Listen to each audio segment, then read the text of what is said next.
Okay, well, I've made my way through the research segment. I don't think anybody got any spying done, so we'll be moving to weather. It's spring. There's some mud, but over in the East Front. And maybe Siberia. Let me think. So, I guess one of the biggest things is this has become much more of a burden. You know, we kind of, a couple die rolls. Well, now instead of just two countries with a few points, the big European economies are coming into play. U.S. is throwing larger amounts of points in for research. There are a lot of options, and filling the research out and actually triggering it makes some harder decisions. The thing that confuses me the most, I guess, is the production. So, for example, normally you put points into production and the force pool increases. And, you know, you get some force pool points.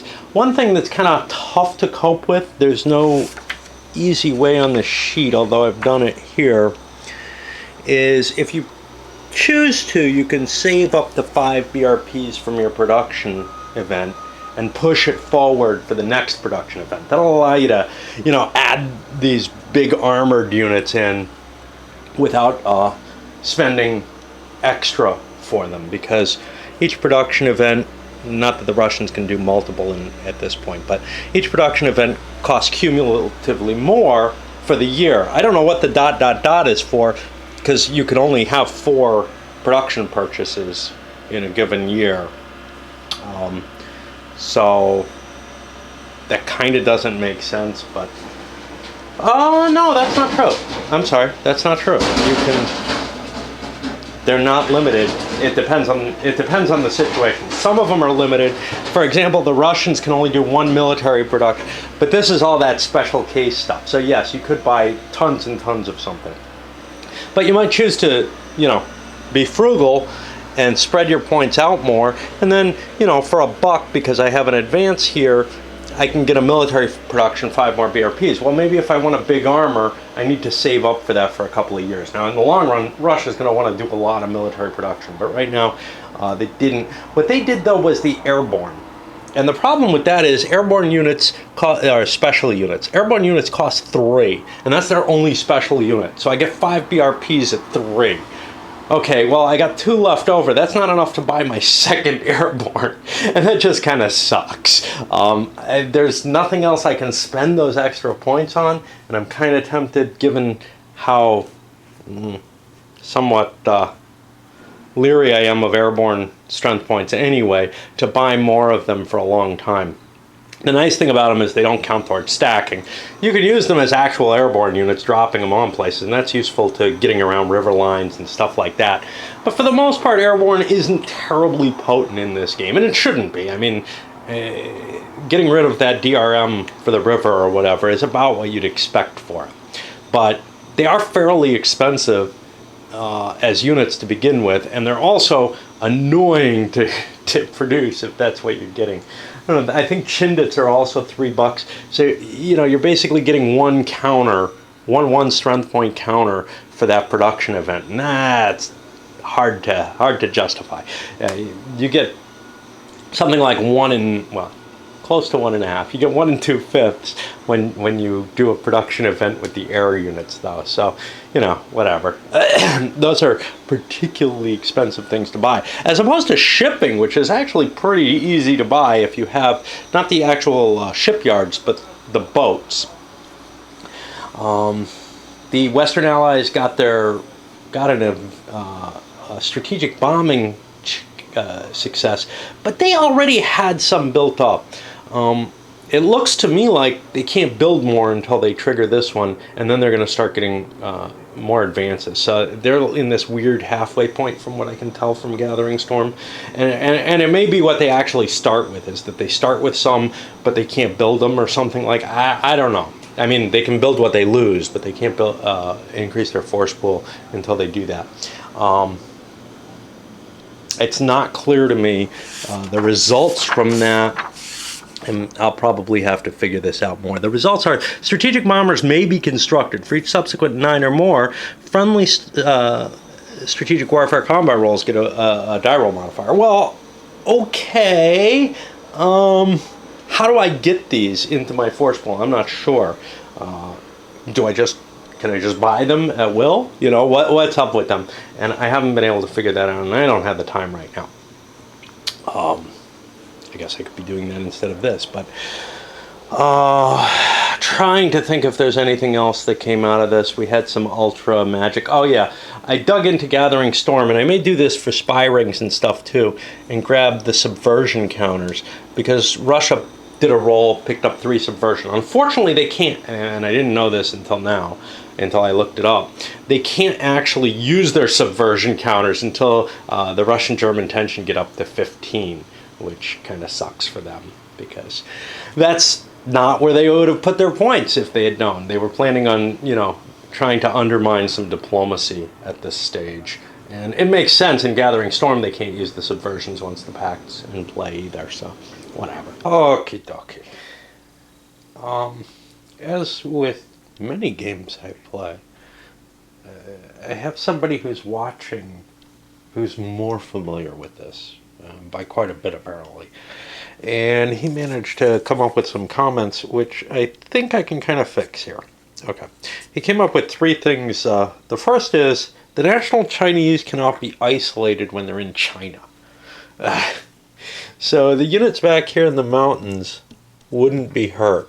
Well, I haven't gotten very far, so I'm going to drop these partisans somewhere other than the mountains, and I'm going to replace those units there, because we wouldn't have been screwed over by the movement that took place. Okay. I don't know how much that really affects Japan. They certainly may not have done what they did. It does have an effect, though. Those isolated units are going to have a -1 to their training level. And that, I think, is a big deal, because I think nationalists only have a 1 training level. So that drops them down to a 0, which means they get a -1 to their DRM, or whatever, their terrain. I don't know what it's even called. It's DRM, DR, or something. One of those.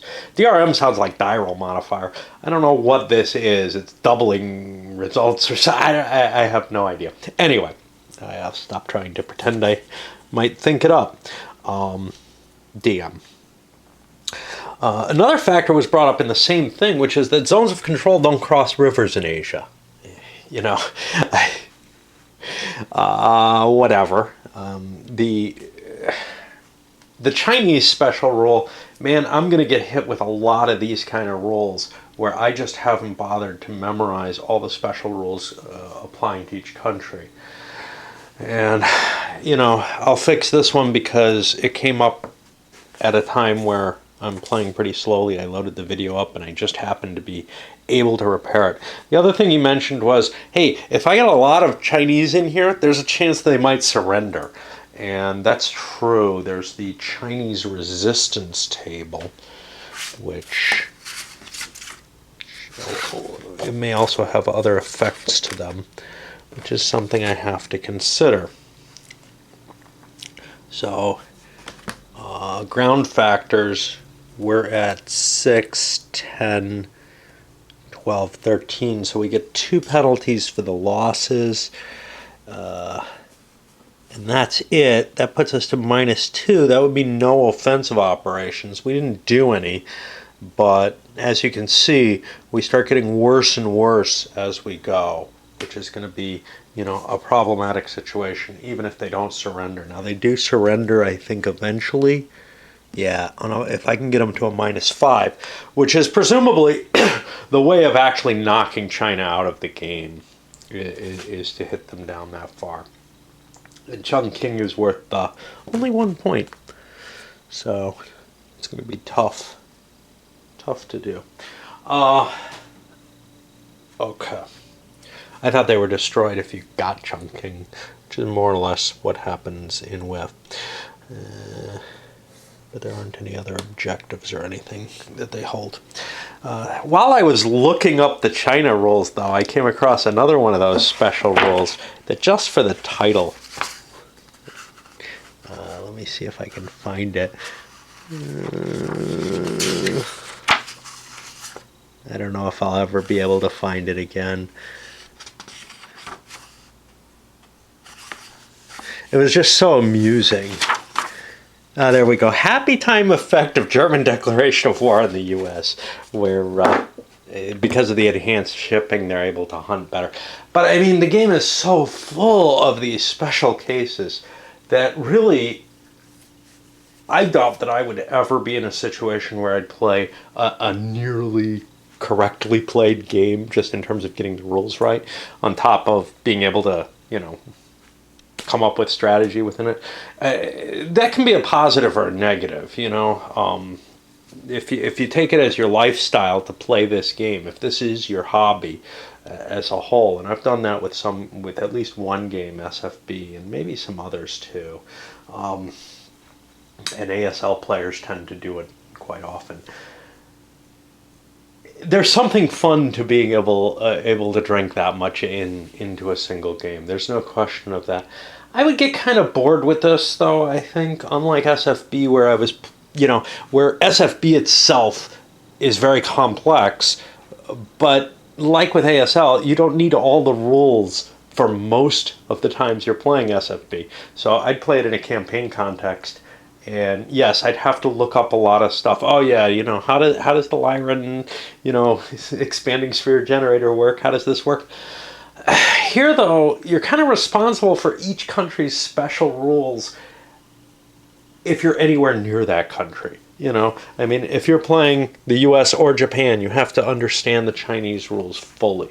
If you're soloing the whole thing, you got to understand the whole thing, and you got to understand it all at once. Because it's not like I set up a scenario, and I'm fighting Germans versus French for a little while, like in an ASL game, say, and then, hey, if I want to play an Italian scenario, I can look up the special rules on that. No, I've got a fairly fast-paced game, but with a lot of this cumbersome stuff in it. Yeah, whatever.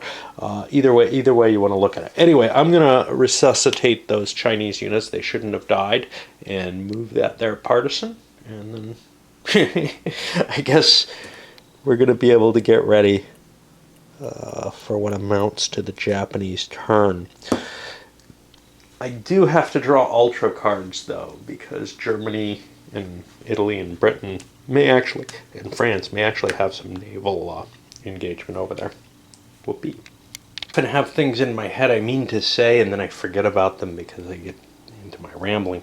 So when you consider, keeping all those rules in your head, you also have to keep into your head the research results that you've achieved. So for example, there's no easy way, to mark, say, these values that I am using these counters for. I pulled something out for them, but there's no easy way to remember the Japanese rebuild air rate that I improved. There are charts that tell me what the base is. I can look up the base, but I have to remember, hey, I researched that. Again, it's a tough haul doing it solo. There's no question of that. But it's also a tough game to, I think, bring to other players who don't really know it completely. Unlike World in Flames, again, which has so much that's that conforms to a certain pattern. I know it's tough to learn that too. That's a hard game, but man, this one just kind of blows it away in terms of the complexity of the design as compared to the complexity of play. And I don't know that there's any great advantage in terms of, what you get out of it. Certainly not in the military detail. You get very little military detail in this. You do get a lot more detail, though, in the research, in the diplomacy, even maybe than what you get by playing Days of Decision as a wrapper in terms of the diplomacy. I feel like there's this tailoring of the diplomatic tables, special events, special features that affect as modifiers every single country. So you have to look up the different countries. See, the Balkans is kind of swinging this way, so it's worth putting points in there now or whatever. Wow, though. Okay, so the European Axis has the opportunity to make one diplomatic effect Also any reaction die rolls, and they can also trigger an effect over in the United States if they wish. They don't wish to do that. They didn't put any points in the US, so they're not allowed to. But looking at their list of countries, they do want to do Belgium because they're hoping. They threw 3 more points in. They've got a current benefit with Belgium. They're hoping to swing Belgium to their side so they don't have to attack it. They can maybe get kind of a surprise move against France before France mobilizes its non-existent units. Well, before the English start shipping units over and things get tricky for them. In this game, you're not going to see sweeps through Belgium in one turn. Part of it may be because in World in Flames you have 2-month turns. Here you have 3-month turns. But it's also a slower pace of advance. You might get a breakthrough, but you're not going to be able to bust through these fort lines very easily. Whether or not I'm declaring war on Netherlands or, well, I'm not set up to attack Denmark. And I want to get France knocked out as quickly as I can. So I'm focusing on them. I've got not really that big an army aimed at them. And that's kind of the problem. France may be a tough nut to crack in this game, but we'll see. Anyway, because of Gathering Storm, my Belgian modifier is +4, and it's +1, and I'm already on the 7 table, on the 7 result there, which is getting some advantages. My modifiers, no additional ones come into play, but I'm trying to move the result from the 7 up towards at least an 8, where I can get the additional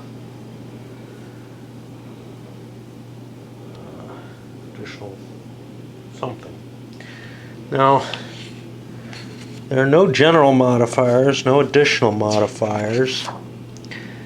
So I'm not going to get that good a bonus here, because although I put 3 points in and I'm activating them, that marks them off. The Allies put 2 in. If they hadn't, maybe we'd have a fair shot at this. I couldn't put more than 3 in, and the Allies I don't think could put more than 3 in either. So we have +1, +2 really. And that's unlikely to get me anywhere. I need a 6 to get where I want to go. I roll a 1 at +2 is 3. That means I'm going to be in the no effect range. Well, what does that asterisk mean? I hope I didn't just screw my my income from them, which wasn't that unlikely actually. But it doesn't matter much because I'm going to have to go to war with them, and thus some points were expended for no good reason. That asterisk means it's a permanent result. Normally you would be expecting to invade Belgium and you do it that turn. Well, that's what we're going to be doing here. We just wanted to get our diplomacy out of the way in case we got through. And we're not doing any of this other stuff that's already happened. So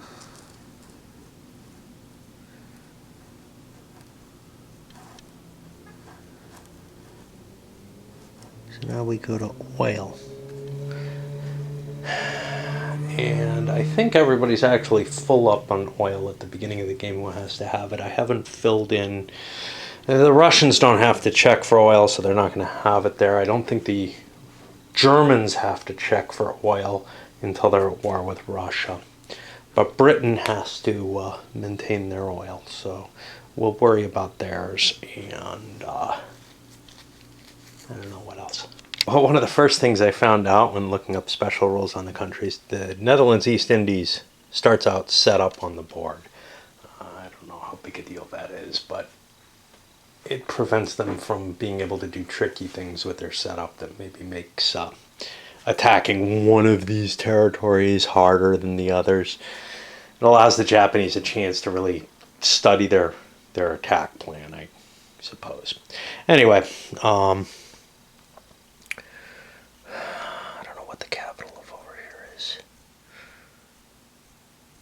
I didn't look that up. I don't know if the Celebes has its own capital. But anyway, and this is too, so I gotta look. But I covered the main capital areas, which these territories are captured automatically if you grab those, so those seem important to me. And they can't do much, anything really.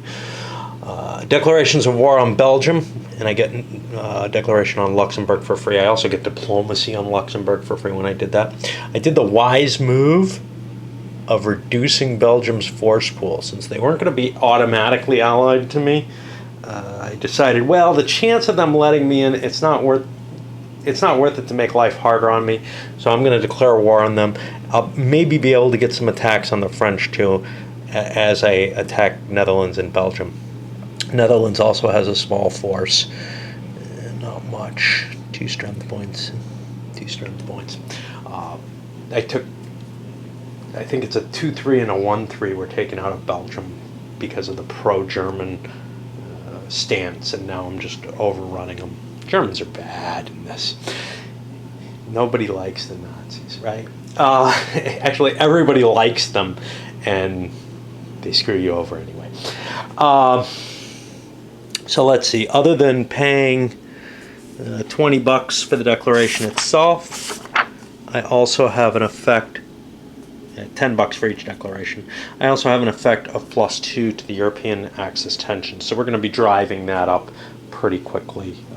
Remember, it starts at 30 in this scenario because of Gathering Storm and because of how late the game starts. So we're going to see the U.S. come in pretty soon in the overall scheme of things. We already did their builds. They also have the ability to kind of project some naval power. I don't remember the extent of it. I haven't launched it yet. I'd say that probably without war they wouldn't be hunting the German ships. I've got German raiders out at play. I'm not planning on a naval strategy for this game, although I did build the extra shipyard with the Germans, and I marked that on this sheet by kind of graying it out a little bit like the others are, to indicate the higher capacity, and I've done that with the other powers. The Brits are where they should be. The French, I think, are where they should be as well. And as you can see, there's plenty of room for countries to develop their shipyard capacity to a tremendous level. It's probably not too great an idea unless you're going for a very, very heavy naval strategy. The Axis can't really afford to be putting aside their BRP growth potential. And with the U.S. not far from war, you know, the idea of a sea lion or something like that just doesn't look like it's going to work here. All right, let's see where we're going to be next in the turn order. I really should keep this marked. We did the oil, we did declarations of war, and we're going to go to the Axis movement phase. Bing, bing, bing. No, the Italians in the core scenario aren't allowed to declare war in 1939 fall against France. That's a holdover from all the way back.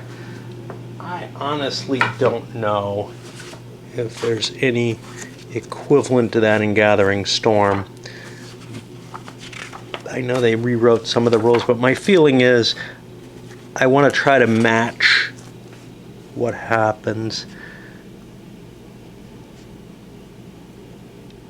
Italy may not declare war on any minor countries in the first year of the war if it's aggressive. There's no limitation on them making a major power declaration of war in here. I'm not doing it. It would make sense if I could. I would love to plow in to France here.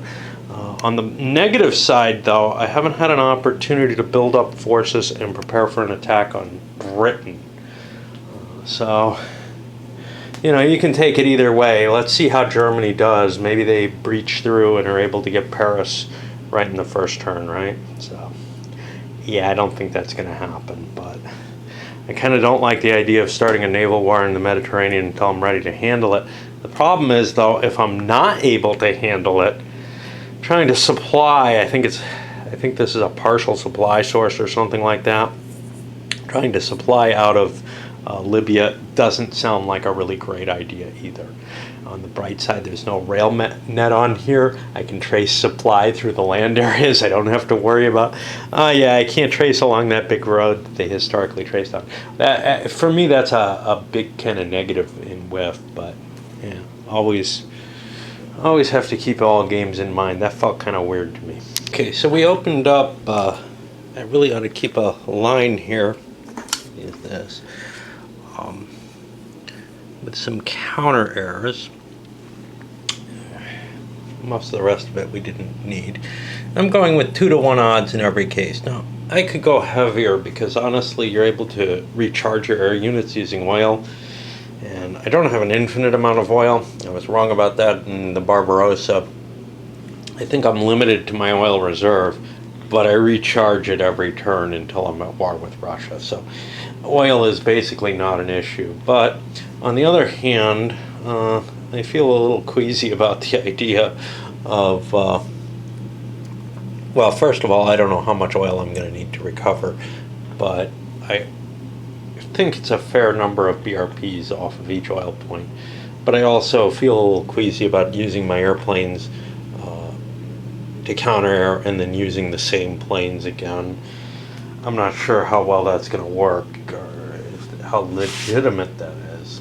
Maybe I ought to check that because I probably do want better odds. Throw everything in. I'm allowed to recharge 25 air factors with each oil point, so that's not going to be a problem. I do need, can't use them for strategic bombing or anything like that. I do need to find the air combat table though.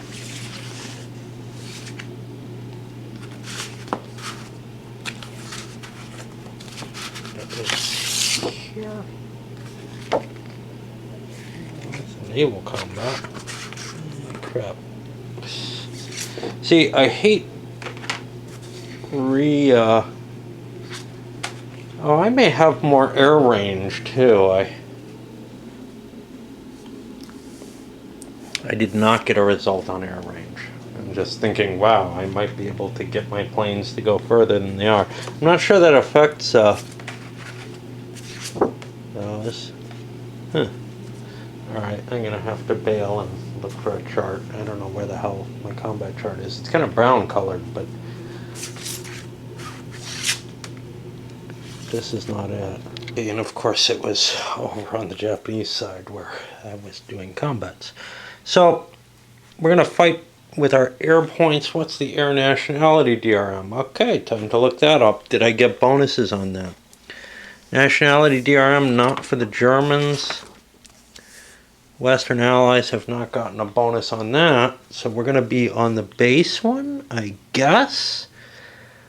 Jeez, but I don't know if Gathering Storm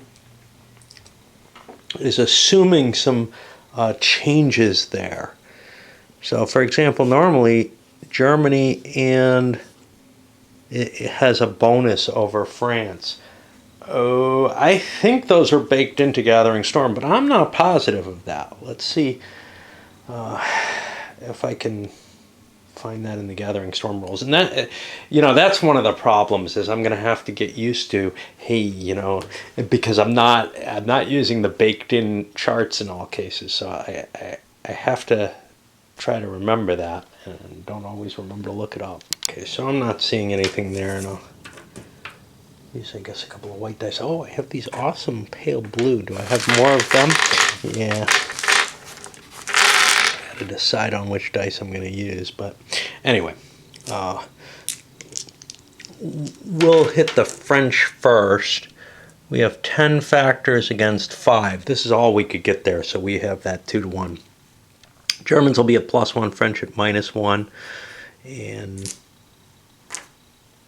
this is not going to apply. Any other modifiers? I don't think so. And we've done this before. And the Germans do not roll well. They get a 4 with their 10. They're going to do 3 and 3. They destroy 3 air units and they flip the others over. That's probably a sufficient result. We'll see what gets abandoned by the French, what gets knocked out by the French. They rolled a 6, make it a 5 with only 5. They knock out 1 and send 3 back. So I've got to make some change and then decide if I want to stay and keep shooting up the French. After taking some casualties, and the Germans took some too, some Germans had to return. Now I've got 6 versus 2. Now if I leave, these two are inverted and they have no effect. But I'd rather stick around. I feel like I've got the odds here. I'd rather keep going with this attrition attack because it favors me. So again, +1 to -1. The French can't call it off. So I roll an 8 with 6 factors. I'm going to wipe the French out. But they roll a 10, make it 9 with 2 factors. They kill another one of mine and drive 2 more off. Doesn't really matter. We've completed, we've completed the mission, but I do take those losses. I'll do the same over against the Belgians and Dutch. They should be wiped out pretty quickly, especially, the Belgians they're both really outnumbered, but I'm just figuring I can refuel with no problem. Losses in the unlikely event that the Allies, that either country survives to any extent, and no, the Netherlands, East Indies is a separate minor country, essentially, in this game. It's not linked in any way. These are over in the British force pool as rebuilds. They'll be responsible for them. Well, now I count up my points and of planes that I spent. So I've got 3, 8, 13. There's 8 more here. Is 21, which means I just have to spend an oil. And I've still got, 4 air units that I can unflip if need be, but I don't know how many more options we're going to have with that. I'll go back to the sequence of play, see if there's any naval. I know there's some naval stuff that happens before we actually get to the ground combat, but we want to take care of the air first. Next applicable step in the sequence of play, I'm not setting up any patrols, and I'm not going to try to slip in to the Atlantic with my main fleet. It'll probably get caught if I try. I have these harbor attacks built up in A World at War. It's not clear if these are supposed to be the replacement for, from Gathering Storm. There's a core German initial harbor attack that they get to make in A World at War. I'm using these as that. If I didn't get the results, I wouldn't get to make it because, frankly, I'm not sure what it would matter either way. Anyway, this one is a freebie. It's not gonna cost against future harbor attacks. It's a surprise action basically. And the Germans have a sub over here, which I'll flip over to indicate that I used it. I can spend an oil and recoup it if I want to move it someplace. Although I think I've already announced my movement, so I'm not slipping it out into the Atlantic. Now, I'm going to be using this harbor attack table, but each of the submarines has a target. Now, I could use them together to target one enemy force, or because the Brits were able to divide into 4 different forces, I could shoot at 2 different forces. I'm going to shoot at the 2 different forces, and I'll roll dice to see which 2, because I know what they are. So I'm going to hit forces 1 and 2. Well, force 1, I reveal, has a couple of carriers in it, and that's what I want to target. I want to target one of the carriers. So I'll be rolling. I don't know my nationality DRMs. Jeez. First of all, do I have any long-term bonuses here? I do not for the Germans, and I do not for the Allies. Not the general research, the nationality DRM. So I think my core DRM comes into play there, which is even, so I don't get any bonuses there. There was no counterintelligence in play. Both sides have, though, a tactical card, which they're going to play from their Ultra chit. Those cancel out. So I'm going to be rolling, it looks like, at... I forgot another one. Net Torpedo and ASW modifier. The German Torpedo has 1 result. The ASW has 2 results. So I think I'm at -1 from that. I think. I'm not positive. And not being positive means I have to find the technology and see how that's worded. Torpedoes. So yeah, these are single pointers. Yeah, you can get a double point ASW result, but that's not in place. I don't have advanced subs. So now I'm at -1. And this is a submarine attack, so I don't worry about the carriers. And we'll see if I hit. Okay, so I got a 7, which goes down to a 6. I did 2 hits to that carrier. Well, what's up with that? Well, because this is no longer, and all the carriers never were, but, well, in Rising Sun. Carriers didn't exist in A3R. Because this is no longer simply Third Reich, I have to look and see what 2 hits on a carrier means. It's in a port, so even if it's sunk, it's just going to be bottomed out and probably repairable. I'll have to look that up, though. In case you're wondering, yes, the Japanese front should be progressing at the same time as the European front. I'm focusing on the European front for most of this video. The Japanese is going to go by like that. We know what's going on over there, mostly, unless we forget some of the rules. And yes, those rules that I mentioned, I remember reading them. When I looked them up again, and I always look things up when somebody tells me something, not just because I don't trust them, but because it helps me remember to go through that effort. I was like, yeah, these are familiar. Some of them I recognized even when I saw it, but I still looked every one up. Okay, so the effect of getting the exact number of hits is enough to sink it. But it's sunk in port, which means it takes a critical hit die roll.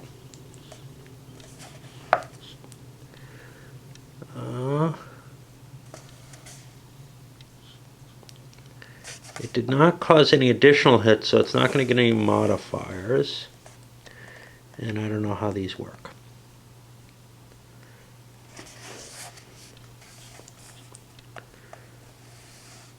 Whenever a 12 is rolled for fleet combat, you're checking critical hits. Yeah, I haven't seen these.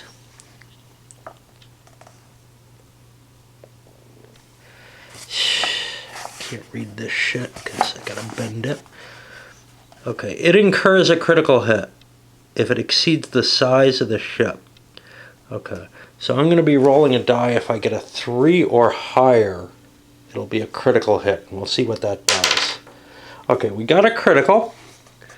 So it's a damaged ship. I'm sorry, it's a ship sunk in port, so it's actually destroyed, and it's going to take these planes with it. Now the planes go in my rebuild pile. The ship is gone. It got sufficiently destroyed. I can rebuild it. I'll put it with my other light carriers over here. But that's a pretty massive, massively effective hit there. Okay. And now we come back and we went for group 2. And there aren't really any great choices here. I could hit a cruiser or a battle cruiser.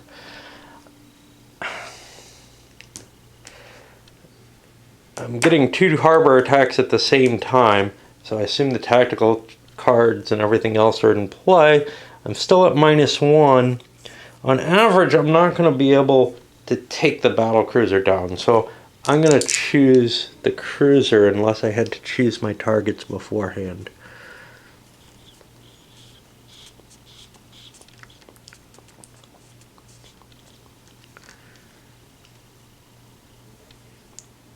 I'm going to go after the cruiser because the chances of sinking anything else are pretty low. So -1, I only get a 1, I missed. Now my submarine is safe, it slips away. I don't see any indication that there's any chance of it getting hit. It's not like a normal sub attack.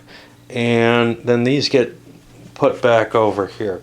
I'd say that was a pretty successful harbor attack though, taking down one of the light carriers.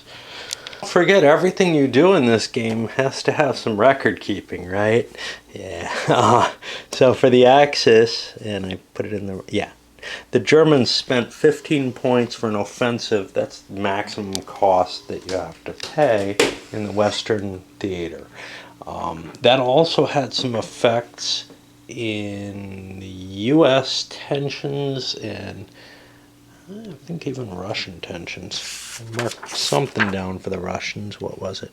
Oh no, I found that the Axis have already penetrated the Balkans. So I figured that's going to be a 1 point per turn that happens as long as that happens. That's because I have some economic penetration there. The Russians aren't happy about that.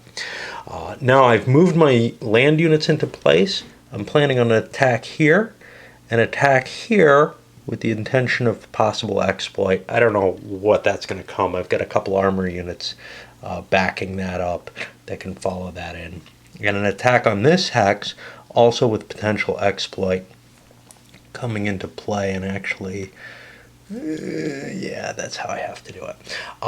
That might actually get me deeper in, but Paris is fairly well defended actually with that armor unit there. Notably, the British planes here cannot be used to help the Allies at all. I could have perhaps counter-aired them. I was within range, but I know that they can't be used. They can't be used to defend the French because of Anglo-French restrictions. And they can't be used with the Belgians or with the Dutch because neither of those countries were at all associated with the Allies before they got invaded. Next turn, they would be associated, but there isn't going to be a next turn for them. So, well, let's start with the easy one. And I'm keeping a couple air points back. I'm not sure why. Do I want to? 12. Yeah, they don't. I have a couple air units that aren't going to help me in the odds tables. So I have 12 to 2. This is just a capital. That's not going to improve anything, I don't believe. I hope not. Yeah, just no effect really. So 12. I'm doubled. The DM is 2 there, so it's 12 to 4. I'm going to be attacking on the 3 to 1 table now. I believe I'm CTL 2, so I'll be able to make more than one attack if I'm correct there. But maybe we'll get in on the first roll. And we certainly will with a 6. So we take them out. Nothing too exciting. The Netherlands actually is conquered immediately. And I don't think these ships can go anywhere unlike in WIF. So we've taken them out. We'll do some of the bookkeeping for that in a moment. Here it's not quite as good. I have 5 air units and 7. That gives me 12. Oh yeah, it is. To 4. Again, a 3 to 1.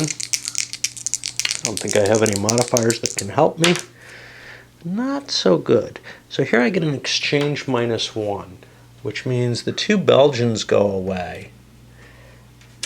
But I don't pay 4 strength points for them. I only pay 2. Now, there are breakdown units in this game, or not breakdown. There are weaker units in this game, but I don't get to break down a unit. If I've got a big unit and it takes the loss, it takes the loss.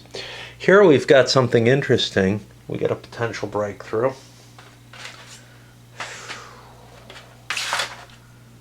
I need a marker. And I don't think I actually should allocate them at this point yet. Is there a breakthrough marker? Yeah, there's a breakthrough marker, and then there's the exploit marker.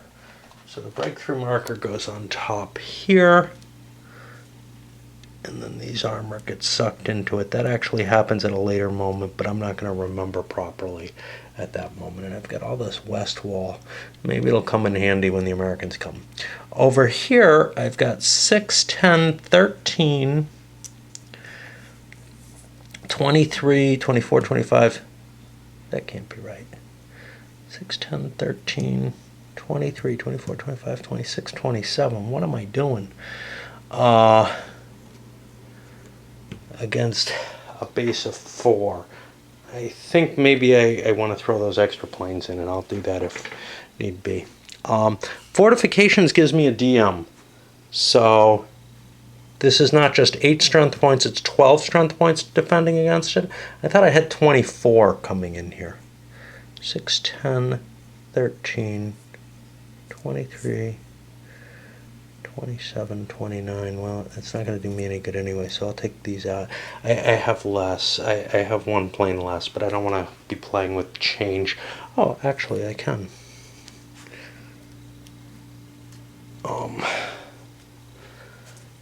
There we go. Okay. So I've got 24 to 12. I've only got 2 to 1 odds here going in here. That's not optimal, but if we get a good roll, we get in there. 3, it's an exchange -1.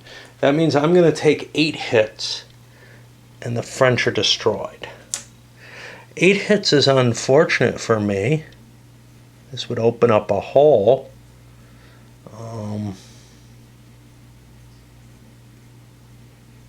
The question is, I can't take my armor. I need that for the breakthrough. I don't really want to take more of my infantry. So what I'm going to do is I'm going to take those hits on my air. And I'm not going to be able to do that. 2 air. Well, that can't be right. I can't do that. They get 4 back. That's how it works out. Okay. And we have taken this hex, get a little breakthrough marker there. I think we just destroyed the Sedan too. I'm not positive about that. The fortifications. And then we have additional armor. Now, what's kind of cool, I'll leave these here until I replace them, is I can use my air on another attack, but I can recharge my air kind of at any time. I assume not in the midst of an impulse, but between impulses. So I'm going to recharge all this air that got damaged here anytime during my turn. I can't recharge during the opponent's turn, I don't believe. So I can just, spend some more oil and improve my attack. And I'll be able to kind of launch attacks busting through, trying to bust up the front there. Or maybe I can get into Paris. That looks tricky though, since I'm based out of, I can base out of here, T3. So I can probably get some planes going down as far as Paris. I've got to fix some things in terms of I've got planes flying over their target still that have to go back to some sort of base. I got so excited about doing land combat that I forgot about my raiders back here. We'll take care of them later, but theoretically they happen here, and the actual ground combat happens down below, and now I'm down in the exploitation, which is over here. Anyway, I don't want to get too confused. I find these interleaving somewhat difficult to cope with. It's fine when I'm doing an invasion or something, but it doesn't make a lot of sense when what I'm doing is this out here. I'm not quite sure why that's there in that position. Anyway, I've got my exploits. One unit, basically you have to go every other hex. So one unit went to here, and then these others were busting through here, including another unit coming out of this breakthrough hex. I'm going to declare an attack with 12 strength points into here. I can't base in Belgium or the Netherlands. I have to only base in bases that I already had at the beginning of the turn. And I should have had some forward air bases placed on the map. I'm not sure how many I'm allowed. I forgot to set those up properly. But nobody's got any air bases on the board, and I should have slapped one down for the Germans to aid this attack. But whatever. Now what I do have is 1, 2, 3. I can bring up to 10 strength points here. Now there's 5 strength points defending Paris. There's a DM of 2. Normally exploiting armor causes problems, at least to infantry. That wouldn't be the case in Paris because it's an objective hex. But since it's armor there, I'm not going to face that anyway. So I'm facing 10 strength points in defense. I could get 12, 16 against this, but I think I'm going to want to throw more armor against this unit. We'll be getting the exploitation bonus against these guys, so we're going to be able to hurt them pretty bad. There's only 4 strength points there. So I'm going to put 12 in here, which means I need 8 air units here. So I can fly from both of these hexes to there. I can fly, I believe there's a counter air phase down in the exploitation.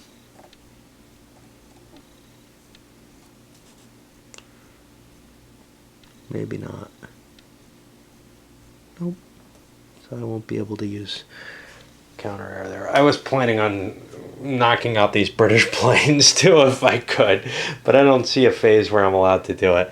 So my other planes are going to focus on this hex, and we'll just try to blast through that. If we get lucky against Paris, it doesn't matter much, but we still have to resolve the combat. If we don't get lucky against Paris, well, it'll be nice to, bust up the French line a little bit more in the north. And we can see that extended Maginot is not doing the French a whole hell of a lot of good. But that 20 to 10 attack here, that's 2 to 1. And that's a pretty good roll. That's a baby D. What's a baby D? The defender loses half the defending factors, ignoring DMs. Well, the only way I can lose half the defending factors is to take the armor. And unfortunately for me, I believe the Germans have another round of combat available to them. Let me make sure of that, because this is a big factor. And we still do have to attack here, but we got huge odds there. Let's take this one pretty quickly. So I have 8 strength points attacking. Only the exploiting units can attack. And another 8 points of air. I'm allowed something like triple the air factors to go into here, but maybe I'm confusing that with whiff. But it's more than the base. I don't know if it's double or triple. So 8, 16. There's only 4 here because I don't have the fortifications in my favor, and I'm at the -1 for the exploiting armor. So I'm on the 4 to 1 table there. Ew, we get a crappy 1. That's an exchange -1. We kill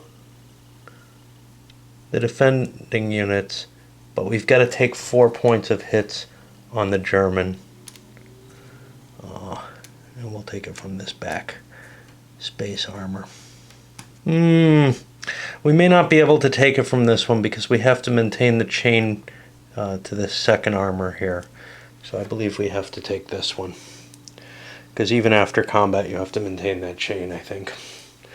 And then I can advance again into this hex and take out those fortifications as well, which sounds like a good idea because that is good on my chain. So these guys go in here. We'll get rid of this. I didn't look up to see if I get rid of them. I don't really.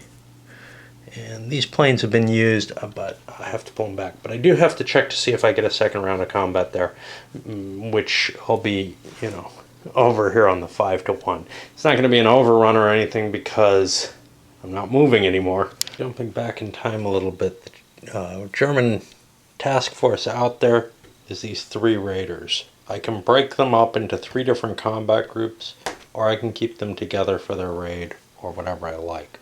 None of it really matters too much, except in terms of the damage I can cause, because there's no allied ships that can hunt them here. Okay.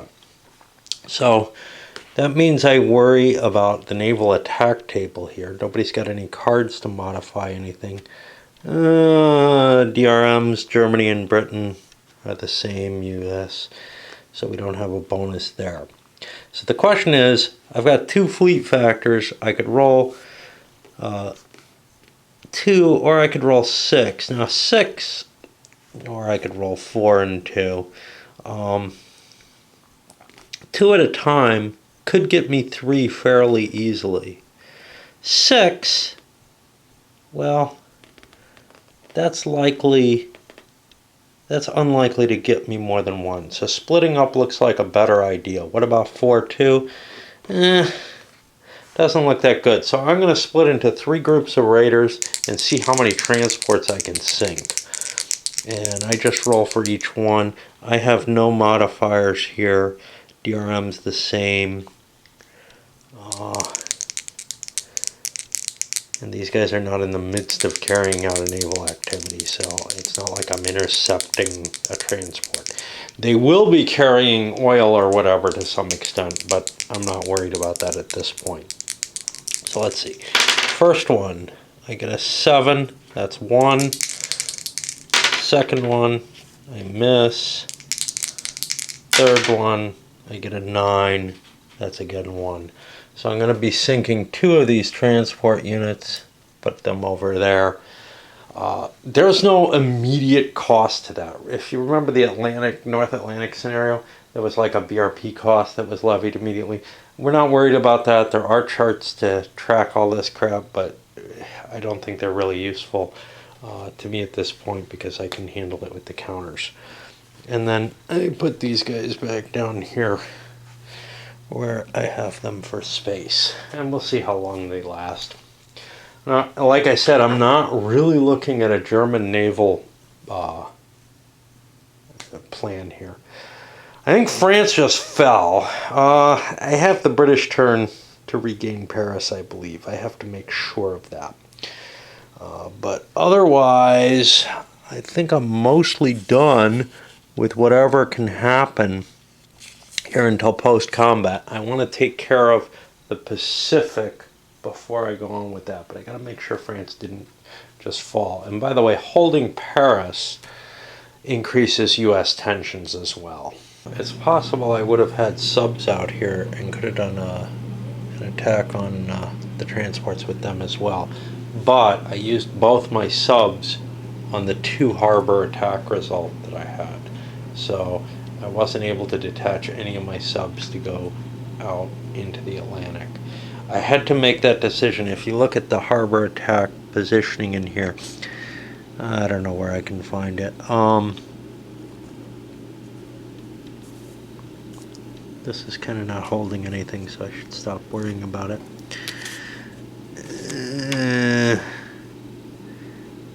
Okay. You announce your movement, including base changes in SW box, over here. You do harbor attacks down below that. So I had to choose one or the other, as far as I can tell.